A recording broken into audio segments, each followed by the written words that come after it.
सकपाल मुर्दाबाद, बाबा सकपाल मुर्दाबाद, बाबा सकपाल मुर्दाबाद, मुर्दाबाद, मुर्दाबाद। सवर्णों पर अत्याचार नहीं होगा, वो दोबारा करेंगे, दोबारा करेंगे। आखिरकार संविधान की जीत हुई और इन मनुवादियों की हार। लाख कोशिशों के बावजूद भी इन लोगों को जमानत नहीं मिली और अनिल मिश्रा, गौरव व्यास और मोहित रिसेश्वर और अमित दुबे, इन 4 लोगों को ग्वालियर सेंट्रल जेल में भेजा गया। और दोस्तों, अभी भी जिस तरीके का ये बयान दे रहे हैं, नारेबाजी कर रहे हैं कि हम ये कृत्य बार बार करेंगे, ऐसे लोगों को जमानत न मिले तभी अच्छा है। और बाकी जिस तरीके का ये बयानबाजी कर रहे हैं, इनको कोर्ट तो क्या, इनको सुप्रीम कोर्ट भी इन लोगों को जमानत देने से इनकार कर देगा। बाकी धन्य हो जिन्होंने इन लोगों पर FIR करवाया और इन लोगों से डट कर मुकाबला किए, इन लोगों का सामना किए। वैसे दोस्तों, जब से बाबा साहब की फ़ोटो जलाई गई तब से मैं सोशल मीडिया, चाहे फेसबुक हो, इंस्टाग्राम हो, गूगल हो, हर जगह न्यूज़ पे न्यूज़ देखता रहता था। मैं चैन से नहीं मैं सोया हूँ। मैं यही देखना चाहता था कि देखते हैं आखिर कब तक पुलिस प्रशासन चुप रहेगा, ये सरकार चुप रहेगी और इन लोगों पर कार्यवाही करती है या नहीं।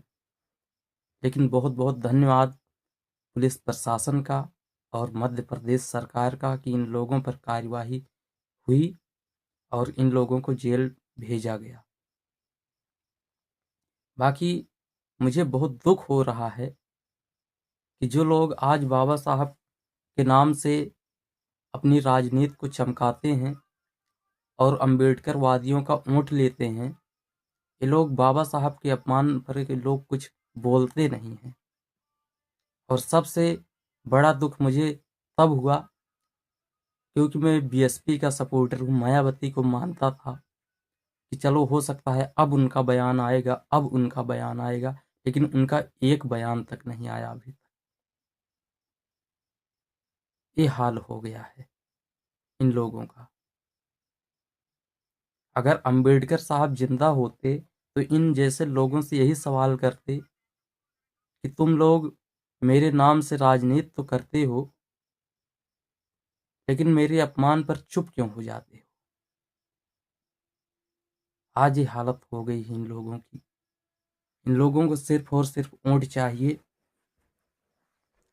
बाकी एक शब्द तक नहीं लोग बोल सकते हैं। क्या कहूँ दोस्तों, मैं तो मध्य प्रदेश का हूँ नहीं, शायद मैं वहीं का रहता और आप लोगों के साथ जितने भी भाई सपोर्ट किए FIR करवाने में, इन लोगों को जेल भिजवाने में, काश मैं भी शामिल होता आप सभी लोगों के साथ में। जब से दोस्तों ये कृत्य हुआ है तब से ही मैं शांति से मैं रहा नहीं हूँ।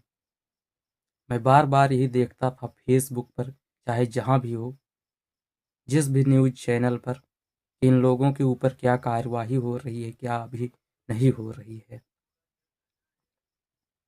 और दोस्तों, कल से ही बहुत से लोग अंधभक्त जो होते हैं, वो लोग क्या से क्या चीज़ें बोल रहे थे कि इनको बस वैसे थाने से ही छोड़ दिया जाएगा। वो लोग मन हल्का कर रहे थे। और आज भी कुछ अंधभक्त तो जब उनको कोर्ट में पेश किया गया तो कुछ अंधभक्त बोले कि एक बार तो पहले बोले कि इनको अब जेल जाना तय है, और उसके बाद बोल रहे हैं कि गुप्त सूचना से जानकारी मिल रही है कि इनको जमानत मिल गई। दोस्तों, मेरा मन बहुत ही दुखी हुआ कि शायद हम लोगों की हार हो गई। लेकिन फिर थोड़ी ही देर में इनको जब जेल हो गई और मैंने सुना तो दोस्तों बहुत ही खुशी हुई हमको कि चलो जीत हुई हम लोगों की। और दोस्तों, ये जितने भी मनुवादी किस्म के लोग हैं, फिर इनके मैं पोस्ट पर गया और देखा, लेकिन वो गुप्त रिपोर्ट वाली वो सारी की सारी पोस्ट ये साले डिलीट कर दिए थे। बाकी बहुत बहुत धन्यवाद आप सभी लोगों का जिन्होंने डट कर इन लोगों का मुकाबला किया, और ऐसे ही मुकाबला करने की ज़रूरत है, सबको एक होने की ज़रूरत है। आपसी मतभेद को भूल जाइए और सभी लोग एक होकर के इन जैसे लोगों पर, इन लोगों को जमानत न मिले, ये लोग जेल में ही रहें, ऐसा कोई काम करो सभी लोग एक होकर के,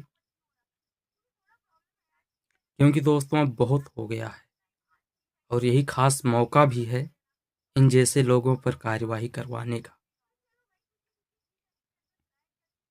बाकी दोस्तों बहुत बहुत धन्यवाद आप सभी लोगों का।